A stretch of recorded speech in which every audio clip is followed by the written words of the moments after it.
नमस्कार, जय हिंद दोस्तों। स्वागत है आपका एक नए वीडियो में। Welcome to Learn Smart Edu channel. मेरा नाम है अंशुमन सरकार। दोस्तों, नेपाल में एक 3 दिवसीय Nanhai Buddhism Shenzhen round table conference का उद्घाटन हुआ। शुक्रवार के दिन नेपाल के प्रधानमंत्री खड़ग प्रसाद शर्मा ओली, केपी शर्मा ओली, उन्होंने इस प्रोग्राम का उद्घाटन किया। उसमें शामिल कौन हुए? उसमें शामिल हुए चाइना के जो एम्बेसडर है चेन सोंग, बहुत ही खतरनाक आदमी है। पिछले कांड भी उसने बहुत सारे कांड किए हुए हैं, मैं बाद में वीडियो में बताऊंगा। तो इसके साथ साथ चाइना से बुद्धिस्ट जो बौद्ध भिक्षु या स्कॉलर्स जो भी है 220 वो अटेंड करने आए हैं। वो कहाँ आए हैं? ये जो Nanhai Buddhism Shenzhen round table conference, ये लुम्बिनी में और काठमांडू में हो रहा है ये। तो अब उस कॉन्फ्रेंस में शामिल होने वाले कौन थे? शामिल होने वाले थे एक कंट्रोवर्शियल फिगर जो कि चाइना से आने वाले थे। वो कौन है? वो है पंचन लामा।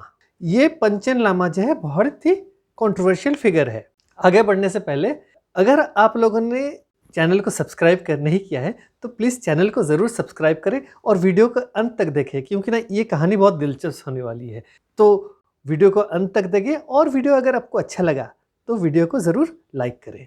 तो पंचन लामा, ये जो पंचन लामा है ये बहुत ही कंट्रोवर्शियल फिगर है। इनका नाम है ग्यानचन नोरबू। ये एक्चुअली आने वाले थे इस 9वीं नैन्हाई बुद्धिज्म राउंड टेबल कॉन्फ्रेंस जो कि लुम्बिनी में होने वाला था, उसको अटेंड करने। लेकिन अचानक से उनका आना कैंसिल हो गया, दौरा कैंसिल हो गया। इसके पीछे की भी एक बड़ी कहानी है। उससे पहले पंचन लामा कौन है, मैं इसके बारे में थोड़ा सा संक्षिप्त में बताऊंगा, क्योंकि जिनको पता नहीं है पंचन लामा कौन है, उनको ये कहानी जानना बहुत ज़रूरी है। और चीन का इसमें हाथ क्या है और चीन क्या कर रहा है, और ये केपी शर्मा ओली जो कि नेपाल के अभी प्रधानमंत्री हैं, जो कम्युनिस्ट नेता है और प्रधानमंत्री है, उनका क्या हाथ है इन सारी चीज़ों में, वो सारी बातें मैं खुलासे करूंगा इस वीडियो में। तो वीडियो पे अंत तक बने रहे। अब ये जो ग्यानचन नोरबू जो कि 11वां पंचम लामा है, जो कि चाइना से आने वाले थे, इन्हें जो तिब्बत के जो बुद्धिज्म को फॉलो करते हैं, जो कि तिब्बत के लोग जो कि अभी भारत में जो हैं या नेपाल में जो शरणार्थी है, जो कि एग्जाइल में हैं या दुनिया भर में दूसरे देशों में जो रहते हैं, वो इस पंचन लामा को जो चाइना में है उसको वो फर्जी मानते हैं। इसको फर्जी क्यों मानते हैं? क्योंकि ना ये जो पंचन लामा है इसका ये जो पोजीशन का इसका इतिहास भी थोड़ा पुराना है। मतलब 17वीं शताब्दी की बात है। ये जो पंचन लामा है, ये टाइटल दिया गया था। ये क्यों दिया गया था? एक्चुअली में क्या है, 5वें दलाई लामा जो थे, उनका जो शिक्षक या ट्यूटर जिसे कहा जाता है, जो कि उनको पढ़ाते थे और बौद्ध धर्म का शिक्षा देते थे, उनका नाम था लोब्संग चोइकी ग्याल्त्सेन। ये जो थे ये उनके गुरु थे 5वें दलाई लामा के। तो 5वें दलाई लामा ने कहा कि ये इतने महान विद्वान हैं और गुरु है, तो ये हमारे धर्म गुरु हो गए और इनको पंचन लामा के नाम से पुकारा जाएगा और जाना जाएगा बौद्ध धर्म के फॉलोअर्स के लिए। तो ये बन गए दलाई लामा के बाद दूसरे श्रेणी, मतलब नंबर 2 पोजीशन में वो आ गए। तो दलाई लामा बौद्ध धर्म के टॉप में माने जाते हैं, उसके बाद पंचन लामा माने जाते हैं। तो वहाँ से हम इतिहास थोड़ा आगे बढ़ा लेते हैं। क्या हुआ, 1989 में 10वें जो पंचम लामा जो थे उनका देहांत हो गया। उनका जब देहांत हो गया तो अब अगला नया पंचम लामा अपॉइंट करने वाले थे, तो उसमें थोड़ा देरी हो गया। क्यों देरी हो गया? देखिए, उससे पहले जो पंचम लामा थे उनका जो अपॉइंटमेंट था, उससे पहले दलाई लामा ने अपॉइंट कर दिया था उनको, तो उनका देहांत हो गया 89 में। अब जो दलाई लामा तिब्बत पे तो नहीं है, अब भारत में धर्मशाला में रहते हैं। तो क्या हुआ, 89 में जब 10वें दलाई लामा का मृत्यु हो गया, तो 89 से 95 तक कोई पंचम लामा नहीं थे। लेकिन हमारे यहाँ जो अभी 14वें दलाई लामा जो धर्मशाला में रहते हैं, जो कि सबसे बड़े तिब्बत बुद्धिज़्म के गुरु हैं, बुद्धिज़्म के जो अभी सबसे बड़े गुरु हैं दलाई लामा, 14वें दलाई लामा, उन्होंने अपॉइंट किया एक 6 वर्षीय बालक, तिब्बत में रहता था 6 वर्षीय बालक, उसको उन्होंने अपॉइंट किया था। और जब उन्होंने अपॉइंट करा, वो तिब्बत में लड़का रहता था अपने माँ बाप के साथ, तो चंद दिनों में क्या किया, चाइनीज़ गवर्नमेंट ने उस बालक को, उस तिब्बतन बालक को जिसको पंचम लामा के तौर पे, 11वें पंचम लामा के तौर पे अपॉइंट किया गया था, उसको उन्होंने राजनीतिक कैदी बना के वो उसको गायब कर दिया। उन्होंने उसको गायब कर दिया, उसके माता पिता को गायब कर दिया। आज तक पता नहीं है वो कहाँ है, या जीवित है या मृत है, किसी को नहीं पता। उसके परिवार में उनके माता पिता भी है कि नहीं, किसी को नहीं पता। कहाँ है तो पता ही नहीं, गायब कर दिया है पूरा। चाइनीज गवर्नमेंट ऐसे करता है। तो क्या हुआ, अब पंचम लामा का अपॉइंटमेंट करना था, तो इन लोगों ने क्या किया, चाइनीज गवर्नमेंट ने, उन्होंने क्या किया, अभी सरकार अपॉइंट करेगा। अपॉइंट कैसे होगा, तो अपॉइंट ऐसे होगा, उन्होंने एक लॉटरी करी और लॉटरी में ये जो ज्ञानचंद नोरबू, ये जो अभी पंचम लामा जो चाइना में अभी बैठा हुआ है, 11वां पंचम लामा, उसका नाम निकला और उसको उन्होंने ज़बरदस्ती अपॉइंट कर दिया कि नहीं, ये है पंचम लामा और ये अभी सबसे बड़ा गुरु है, जो कि तिब्बतन बुद्धिज़्म, जो तिब्बत का बुद्धिज़्म है, उसका हेड है वो। ये दलाई लामा हम किसी को नहीं मानते हैं, वो भगोड़ा है वगैरह वगैरह, बहुत कुछ बोल दिया है उन्होंने। हमारे जो यहाँ 14वें दलाई लामा रहते हैं। अब ये जो पंचम लामा है, इसके माँ बाप जो है कट्टर कम्युनिस्ट है, कम्युनिस्ट पार्टी के वर्कर्स हैं। तो ये जो पढ़ा लिखा भी है, ये पहले कम्युनिज्म पढ़ा, फिर इसको बौद्ध की शिक्षा दी गई है। तो उस हिसाब से मान के चलिए ये कम्युनिस्ट बुद्धिस्ट है। तो कम्युनिस्ट बुद्धिज्म का ये प्रचार करता है ये पंचम लामा। ये कोई बुद्धिज्म का प्रचार नहीं करता है। चाइना को जो अच्छा लगता है उसी को वो बुद्धिज्म मानेंगे। ऐसे में ही चाइना जो है क्या है देश, वो नास्तिकों का देश है। चाइनीज गवर्नमेंट जो है वो रिलीजन में नहीं मानते हैं। उनका जो फादर है माओ सेदुंग, उसने क्या कहा था, रिलीजन इज एन ओपियम, तो इससे दूर, इसको दूर रखा जाए। तो उन्होंने क्या किया है, उन्होंने बिल्कुल रिलीजन को ख़त्म कर दिया है। स्टेट में कोई रिलीजन नहीं है। और अगर हम बात भी करें रिलीजन को कैसे ख़त्म किया है, पहले तो इन्होंने तिब्बत को ले लिया, फिर वहाँ उइगर जो मुस्लिम है, जो कि शिनजियांग ऑटोनोमस रीजन है, वहाँ के जो मुस्लिम फॉलोअर्स हैं, उनको क्या किया, उनको बंदी बना लिया। उनके जो मस्जिदों को ऊपर का गुंबद तोड़ के चाइना के जैसे बिल्डिंग होते हैं वैसे कर दिया। उनको मस्जिद जाने से भी बंद कर दिया है और उनका ब्रेन वॉश करा हुआ है। और उनका जो डेमोग्राफी है, मतलब वहाँ जो मुसलमान रहते हैं उनको वहाँ से कई हज़ार किलोमीटर दूर भेज दिया है। और मेनलैंड जो मध्य सेंट्रल चाइना से लोगों को वहाँ भेज दिया है। तो डेमोग्राफी, जो मुसलमान लोगों की तादाद भी वो कम कर रहे हैं, जैसे कि तिब्बत में वो कर रहे हैं कि चाइना, सेंट्रल चाइना से लोगों को भेज रहे हैं वहाँ, और जो तिब्बती लोग हैं उनको वहाँ से हटा के कहीं और दूसरी जगह भेज रहे हैं, जैसे कि तिब्बतियों का वहाँ जमावड़ा ना रहे और तिब्बत जो है आखिरकार उनका गुलाम बन के रहे तिब्बती लोग।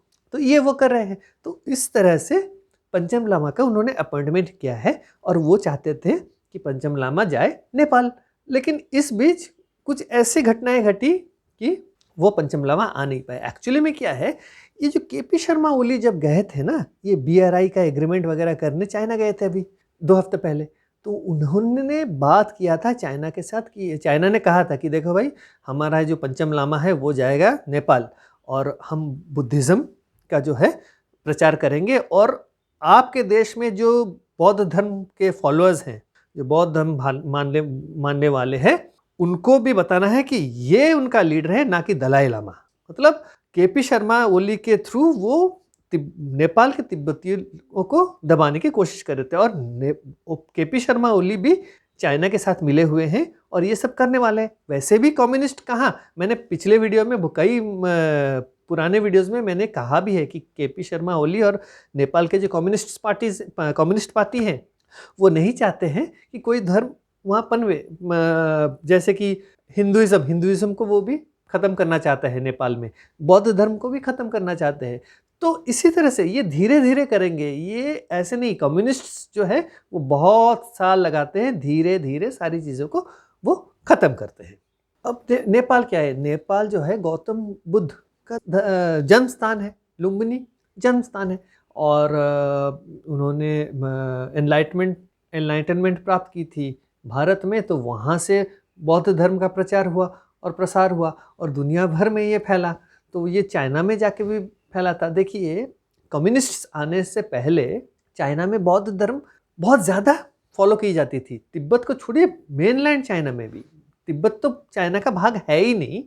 अगर आपने मेरा वीडियो, पुराना एक वीडियो मैंने बनाया है, अरुणाचल प्रदेश जो है वो चाइना का भाग नहीं है, जिस वीडियो मैंने बनाया था उसमें मैंने पूरे तिब्बत का इतिहास बताया है और कैसे तिब्बत चाइना का भाग नहीं है, उसमें पूरा मैंने कहानी बताई हुई है। तो मैं उस वीडियो का लिंक डिस्क्रिप्शन में डाल दूंगा, आप लोग ज़रूर देख लीजिए उस वीडियो को, आपको पता चल जाएगा कि तिब्बत चाइना का कभी था ही नहीं। तो अब क्या हुआ ना, प्रसार हुआ। तो एक्चुअली में क्या है, कम्युनिस्ट से पहले 1950 से पहले चाइना में बुद्धिज़्म ही था, फॉलो की जाती थी। तो बौद्ध धर्म बहुत जोर शोर से वहाँ एकदम स्थापित था। लेकिन ये कम्युनिस्ट आने के बाद रिलीजन को ख़त्म कर दिया। तो अब क्या है, अब भारत में, नेपाल में बेसिकली बुद्धिज़्म का प्रसार प्रचार होता है और साउथ ईस्ट एशियन कंट्रीज़ में, क्योंकि ना ये जो है चाइना तो इसको पसंद नहीं करता है रिलीजन को। अब ये नेपाल, कम्युनिज्म आने के बाद नेपाल अभी बोल रहा है कि मेरा सबसे बड़ा पड़ोसी नॉर्थ में, उत्तर दिशा में चाइना है, दक्षिण में भारत है। अब मैं, ये बड़ा देश है और हम लोग कम्युनिस्ट्स हैं, वो लोग कम्युनिस्ट्स हैं, तो हम लोग अभी अगर नज़दीक आ सकते हैं तो इसी तरह आ सकते हैं। हम लोगों भी जो है ये रिलीजन को ख़त्म करेंगे नेपाल में भी। तो इससे क्या होगा, फिर जैसे चाइना में कम्युनिज्म पनप रहा है उसी तरह से नेपाल में कम्युनिज्म पनपेगा। लेकिन देखिए, नेपाल में जो है रिलीजन जो है, अगर हम हिंदुओं की बात करें या बौद्ध जो फॉलोअर्स की बात करें, वो बिल्कुल बहुत रिलीजियस लोग हैं। वो क्यों अपना धर्म छोड़ेंगे किसी कम्युनिस्ट पार्टी के कहने पे? कभी होगा नहीं है। अब क्या हुआ, ये पंचम लामा जो है, ये जो ग्यानचैन नोरबू जो है, वो उसके आने का जब खबर, केपी शर्मा ओली ने क्या छिपा के रखा हुआ था ये बात। वो जब चाइना गए थे ये सब बातचीत हो गई थी कि एक काम कीजिएगा, 13 तारीख के दिन चुपके से बीजिंग से एक चार्टर्ड फ्लाइट में उनको भेज दीजिएगा। हमारे यहाँ जो लुम्बिनी इंटरनेशनल एयरपोर्ट है, उस वहाँ पे वो उतरेंगे, फिर अटेंड करेंगे, तो लोगों के सामने वो आ जाएंगे, फिर प्रसार प्रचार करेंगे, तो उनको नेपाल के लोग मानने लगेंगे, दलाई लामा को भूल जाएंगे, पंचम लामा को गुरु मानेंगे। ये बात थी। अब एक बात मैं कहना भूल गया, देखिए दलाई लामा जो है आज तक, 14वें दलाई लामा जो कि भारत में रहते हैं, धर्मशाला में रहते हैं, वो आज तक कभी नेपाल गए ही नहीं, लुम्बिनी कभी गए ही नहीं। हालांकि वो बौद्ध धर्म के सबसे बड़े गुरु है, हिज होलीनेस दलाई लामा, लेकिन आज तक गौतम बुद्ध के जन्म स्थान तक वो विजिट नहीं कर पाए, क्योंकि ना नेपाल जो है कभी अलाउ ही नहीं किया। तो ये बात है 1959 में चाइना तिब्बत छोड़ के दलाई लामा भारत आ गए थे और शरण लिया था, और धर्मशाला में अपना जो है मठ बिठाया, और जो उनका जो कैबिनेट इन एग्जाइल वगैरह वो चल रहा है आज तक। उनकी सरकार जो है, तिब्बत का सरकार जो है, धर्मशाला में चल रहा है। लेकिन नेपाल जो है आज तक दलाई लामा को अलाउ ही नहीं किया है कि वो लुम्बिनी जाए, और जो है आज 89 साल के हो गए हैं दलाई लामा, 90 साल होने वाला है, तो आज तक वो जा भी नहीं पाए हैं नेपाल, जो जन्म स्थान है गौतम बुद्ध के दर्शन करने। तो वो बात है। अब अगर तुमने इनको नहीं अलाउ किया है, केपी शर्मा ओली नेपाल, तो आप लोग कैसे पंचम लामा को अलाउ करोगे? तो ये जो चुपचाप आराम से वो छिपा के काम कर रहे थे, वो लास्ट मिनट में पकड़े गए। अब इसके पीछे किसने क्या कहा है पता नहीं है, लेकिन एक चीज़ है, आप लोगों को याद है कि नहीं, अमेरिका ने एक रिजॉल्व तिब्बत एक्ट उन्होंने पास किया हुआ है 2024 में अपने यहाँ अमेरिका ने। तो इससे क्या है, इसका मतलब यह है कि तिब्बत का जो सिचुएशन है अभी भी वोलेटाइल है। इसका मतलब तिब्बत अभी भी, अमेरिका एक्सेप्ट नहीं करता है तिब्बत को चाइना के भाग। तो डोनाल्ड लू वो आया था अभी हाल फिलहाल में नेपाल। ये शायद उनको पता चल गया था कि ये पंचम लामा जो ये फर्जी 11वां पंचम लामा जो है वो आने वाला है। शायद ये डोनाल्ड लू ने भी बोल के गया होगा कि देखिए, अमेरिका का रिजॉल्व तिब्बत एक्ट हमने पास किया हुआ है, अगर आप लोगों ने ये फर्जी दलाई लामा को अलाउ किया नेपाल के अंदर आने के लिए तो ये बहुत गलत होगा। क्योंकि ना दुनिया भर में जितने तिब्बत के बौद्ध धर्म को फॉलो करने वाले हैं वो कोई भी एक्सेप्ट नहीं किया हुआ है कि पंचम लामा को, तो आप लोग कैसे अलाउ करेंगे? तो ये बात हो गई। अब चाइना जो है ये क्या कर रहा है, ये जो है ये पहले तो चाइना कोई धर्म में विश्वास नहीं करता है, अब सडनली उसके अंदर ये रिलीजन का भाव जाग उठा है और अभी ये रिलीजियस डिप्लोमेसी करने की बात कर रहा है। अभी इसको सॉफ्ट पावर की तरह इस्तेमाल करने की कोशिश कर रहा है। अब इसमें क्या है, इसमें उसने चाइना ने क्या किया हुआ है, उसने जो है ये नैनहाई राउंड टेबल जो कॉन्फ्रेंस जो है Buddhist Shenzhen round table conference उसने किया हुआ है। अब उसने ऑर्गेनाइज कहाँ किया है? उसने ऑर्गेनाइज किया है नेपाल में। अब किसको मनाया है? केपी शर्मा ओली ने उसका साथ दिया है। लेकिन आप लोगों को पता है ये नैनहाई का मतलब क्या है? पता है आप लोगों को? उसका मतलब है साउथ चाइना सी। इसका मतलब अगर अंग्रेजी में देखा जाए तो ये है दक्षिण चीन समुंदर round table conference, South China Sea Buddhist Shenzhen round table conference, South China Sea. तो साउथ चाइना सी अगर होता है, कॉन्फ्रेंस होता है, इसका मतलब साउथ चाइना सी के अगल बगल के जो बौद्ध धर्म फॉलो करने वाले देश है उनके लिए है। और नेपाल कहाँ स्थित है? नेपाल स्थित है हिमालय के गोद में। अब साउथ चाइना सी कहाँ है और नेपाल कहाँ है, इसका कोई इक्वेशन बैठता नहीं है। फिर भी केपी शर्मा ओली राजी हुए और ये नैनहाई, ये साउथ चाइना सी का जो बुद्धिज्म कॉन्फ्रेंस है, उन्होंने अलाउ किया है यहाँ पे, क्योंकि ना वो मिले हुए हैं। केपी शर्मा ओली चाइनीज गवर्नमेंट के साथ मिले हुए हैं, वो कम्युनिस्ट हैं और चाइनीज लोग कम्युनिस्ट होते हैं और चाइनीज गवर्नमेंट पूरी कम्युनिस्ट है। तो इसी तरह से उन्होंने अलाउ किया हुआ है चाइना के भीतर। अब चाइना क्या कर रहा है? चाइना बोल रहा है कि देखिए, अब अभी अगर हम लोग बौद्ध धर्म जो है चाइना में, पहले नेपाल में हम क्या करेंगे, पहले हम बोलेंगे कि हमारे गुरु को मानो, तो नेपाल के लोग क्या होगा, चाइना का जो बनाया हुआ बौद्ध धर्म गुरु है उसको पहले एक्सेप्टेंस ले आएंगे नेपाल में।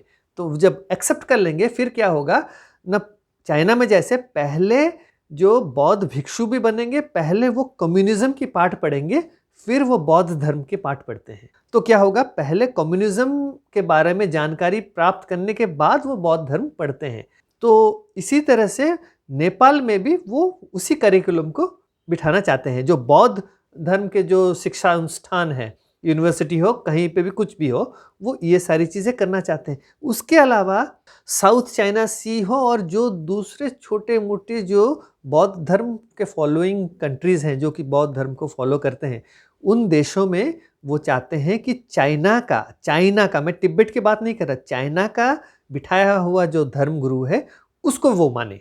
तो दलाई लामा का जो है अस्तित्व चाइना बिल्कुल मिटाना चाहता है, क्योंकि ना चाइना को लग रहा है कि दलाई लामा बहुत वृद्ध हो चुके हैं। तो अब क्या है, उनका ये कहना है कि ये जो 11वां पंचम लामा है ना, वो दलाई लामा के बाद वो अगला दलाई लामा बनेगा। क्यों ना, इतना कठिन परिश्रम किया हुआ है इसको खड़ा करने में ना, एक कम्युनिस्ट का बच्चा फर्जी पंचम लामा बना के उन्होंने खड़ा किया हुआ है। तो ये है। अब बात आके यहाँ पे खड़ी होती है कि तिब्बत के जो बुद्धिज्म फॉलो करने वाले या तिब्बत से जो बाहर के देशों में चले आए हैं, शरणार्थी बन के रहे हैं या एग्जाइल में रह रहे हैं भारत में, नेपाल में, और नेपाल के और भारत के जो बौद्ध धर्म के फॉलोअर्स हैं और दूसरे जगह जो रहते हैं, वो लोग तो एक्सेप्ट नहीं करते हैं पंचम लामा को। तो केपी शर्मा ओली इतना क्यों उत्सुक है इस पंचम लामा को चाइना में, नेपाल में होस्ट करने के लिए?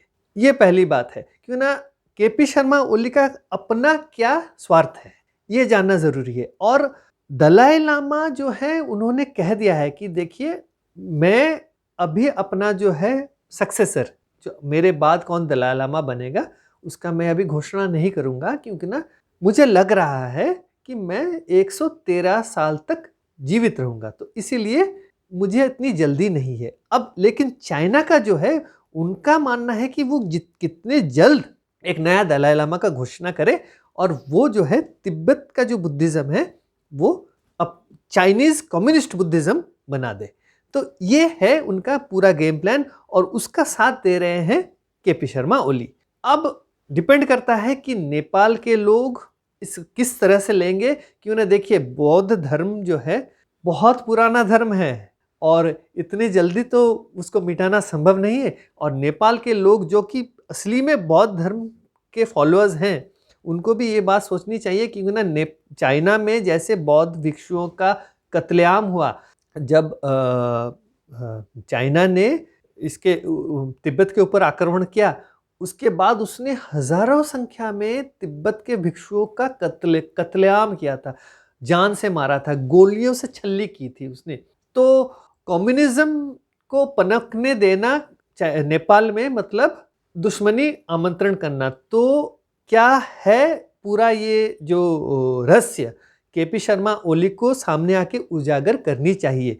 वो क्या चाहते हैं नेपाल के अंदर? वो चाहते हैं कि सारे जो धर्म हैं उनको समाप्त करके कम्युनिज्म बिल्कुल बिठाया जाए। क्यों ना, देखिए ये लोग 20 साल से कम्युनिस्ट जो है ये नेपाल के अंदर राज कर रहे हैं और नेपाल के अंदर राज करते करते उन्होंने धीरे धीरे लोगों के दिमाग में ये बीज बोना शुरू कर दिया है कि चाइना हमारा जो है सेवियर है, हमको उद्धार करेगा और प्रगति के पथ पे लेके जाएगा। एक्चुअली में इनका जो है कम्युनिज्म को जो बढ़ावा देना, ये पहला उनका नीति है। कम्युनिस्ट्स का पहला नीति है उनका धर्म नहीं है, उनका कम्युनिज्म पहला है, फिर उसके बाद धर्म, उसके बाद देश।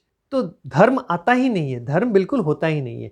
तो ये परिस्थिति है। अब आगे आगे देखिए नेपाल में ये केपी शर्मा ओली क्या करने की कोशिश कर रहे हैं। तो इसी के साथ मैं इस वीडियो को यहीं समाप्त करता हूँ।